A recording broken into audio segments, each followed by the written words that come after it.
Marvel ने एक काफी मुश्किल चीज करके दिखाई। रॉबर्ट डाउनी जूनियर को वापस लेके आए एमसीयू में। फैंस इतने सालों से उम्मीद लगा के बैठे थे कि वो एज आयरन मैन वापस आएंगे या फिर उनका कोई एक वेरिएंट, लेकिन दोनों में से कोई नहीं। Because the daddy of MCU returns as baddie from the main hero to directly the main villain of Avengers. और ये न्यूज सुनने के बाद मेरी तरह आप लोग भी सबसे पहले तो एक्साइटमेंट होंगे, लेकिन फिर थोड़ा रुककर इसके बारे में सोचने जाओगे तो इकलौता डिसीजन आरडीजे की लेगासी जो उन्होंने एंड गेम तक बनाई थी, as Iron Man in the MCU, वो खराब हो सकती है।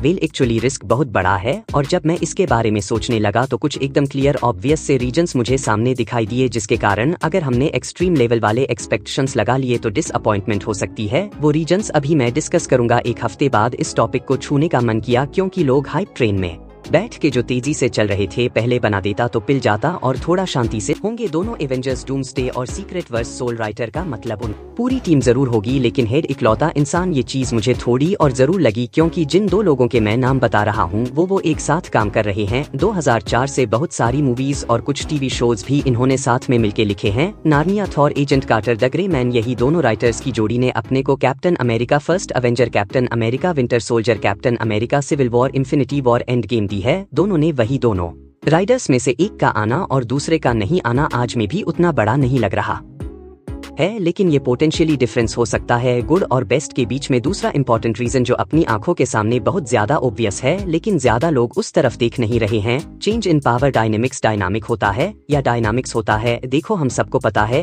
कि एमजीयू के अंदर एक ही बॉस है, मार्वल, और उसमें भी केविन फागी। स्टूडियो जो चाहे वो कर सकता है। कितनी बार उसने अपनी मूवीज चेंज करी है, रीशूट करे हैं, जब तक उसको पसंद नहीं आ जाता उसके सामने राइटर्स, डायरेक्टर्स, एक्टर्स उतना वेट होल्ड नहीं करते। पास्ट में कई बार अगर उनकी नहीं बनी है तो उन्होंने डायरेक्टर्स बीच में से निकाल दिए क्योंकि उनके पास वो पावर है करने की। आरडीजे का अनाउंसमेंट होने के बाद ऐसे रिपोर्ट्स आने लगे। रॉबर्ट डाउनी जूनियर ने खुद ये डिमांड रखी थी कि वो एमसीयू के तभी वापस आएंगे अगर उनकी मूवीज के डायरेक्टर रूसो ब्रदर्स होंगे। तो मार्वल ने वही इन्फिनिटी वॉर, एंड गेम के डायरेक्टर्स को वापस लाया। छोटा सा नोट कि ये दोनों भाई खुद इंटरेस्टेड थे सीक्रेट वॉर्स डायरेक्ट करने में, लेकिन शायद एमसीयू में ये पहली बार हो रहा होगा जहाँ पे एक एक्टर ने डायरेक्टर के लिए डिमांड करी और वो पूरा हुआ। और अगली चीज मुझे शब्दों में बताने की जरूरत नहीं कि आज के टाइम पे आरडीजे और यही रूसो ब्रदर्स का क्या रोला रुतबा है। एमसीयू की बात अगर हम लोग करें तो स्पेशली कंसीडर करो एंड गेम के बाद वाला सिचुएशन जहाँ पे मार्वल डाउन जा रहा है, तो इन लोगों को वापस लाने वाली न्यूज थोड़ी फील हुई कि हाँ वो लोग पूरा अटेम्प्ट मार रहे भाई, पहली वाली चीज रिक्रिएट करते हैं। ऐसे में डायरेक्टर्स और एक्टर्स की वैल्यू डेफिनेटली बढ़ी है। सोचो अगर गलती से स्टोरी या फिर प्रोडक्शन को लेके कुछ मनमुटाव हो गया, क्रिएटिव डिफरेंसेस जो कि आजकल वैसे ही बहुत ज्यादा चल रहे हैं मार्वल के अंदर, और क्योंकि आरडीजे रूसो ब्रदर्स के पास आज ज्यादा लेवरेज है, ये पॉसिबल टसल अपने को एक नॉट सो आइडियल आउटकम दिला सकती है। मेरी बात से अगर तुम उतना ज्यादा अग्री नहीं करते हो तो एक छोटा सा एग्जांपल दे देता हूँ कि how much Marvel is bending down. वही रूसो ब्रदर्स जो कि आने वाली दोनों अवेंजर्स मूवीज डायरेक्ट करेंगे, वो सिर्फ डायरेक्ट नहीं करेंगे बल्कि प्रोड्यूसर्स भी हैं, और सिर्फ प्रोड्यूसर्स नहीं है बल्कि वैरायटी कि इस रिपोर्ट के हिसाब से वो लोग ये दोनों एवेंजर्स मूवी अपने ही प्रोडक्शन हाउस के थ्रू बनाने वाले हैं। और मार्वल ये चीज टिपिकली करता नहीं है, सारे जितने भी प्रोड्यूसर्स हैं वो उनके इन हाउस होते हैं। पूरा क्रिएटिव कंट्रोल भले ही दोनों भाई अपनों जैसे हो, लेकिन फिर भी एक बाहर की कंपनी को देना क्रिएटिव कंट्रोल में फिर से वही पावर बैलेंस वाली बात हो जाती है। ये पॉइंट भी अगर तुमको थोड़ा अलार्मिंग नहीं लग रहा तो नेक्स्ट ले लो। पैसा मनी कोई रॉकेट साइंस नहीं है ये सोचना कि आरडीजे को वापस लाने के लिए उन्होंने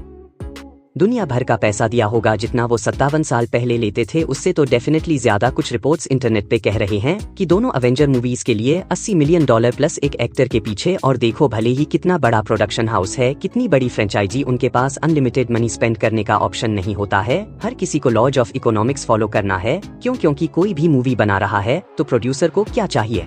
पैसा चाहिए। हार्श रियलिटी यही है कि फिल्म मेकर्स के ऊपर सूट बूट में एग्जीक्यूटिव्स बैठे होते हैं जिनका सिर्फ पैसा चाहिए। अगर उनको लगता है कि the cost is too much तो it is too much. RDJ का अमाउंट एग्जैक्टली तो नहीं पता, लेकिन सरप्राइज मत हो जाना जब पता चले कि एक बंदे के पीछे वो लोग जितना लगा रहे हैं उतने में हॉलीवुड की ही पिक्चरें, अक्खी पिक्चरें पूरी की पूरी बन जाएंगी। हाँ वही एक बंदा बहुत सारी ऑडियंस भी लाने वाला है थिएटर में डेफिनेटली, लेकिन ये चीजें स्मूथली तब तक ही चलेंगी जब तक वो सूट बूट वालों को लगेगा कि इट इज वर्थ इट। उनमें से कुछ को अगर थॉट्स आने लगे कि एवेंजर्स का ब्रांड ज्यादा बड़ा है आरडीजे से या फिर मार्वल ने उनको बनाया थिंग्स कुड गेट अगली नेक्स्ट इंपॉर्टेंट, जो कि कई लोगों के मुंह से मैं सुन चुका हूँ कि ये एक डेस्परिंग डाउन इंडिविजुअल मूवीज पे जो वो रिस्क ले रहे थे पे ऑफ नहीं हो रहा है। नेक्स्ट जो बड़ा इवेंट है उसको कोई क्लैरिटी नहीं। कैंग एजमिन विलन एक दो बार दिख गया, it is a hit and miss, और एक्टर ने जो रियल लाइफ में कांड किया वो तो ऊपर से ऐड कर दो, तो इसीलिए मार्वल ने वही बिग बैडी जिसको 2-3 साल से वो लोग सेटअप कर रहे थे मिटा दिया, उसी की पिक्चर डॉक्टर डूम को दे दी।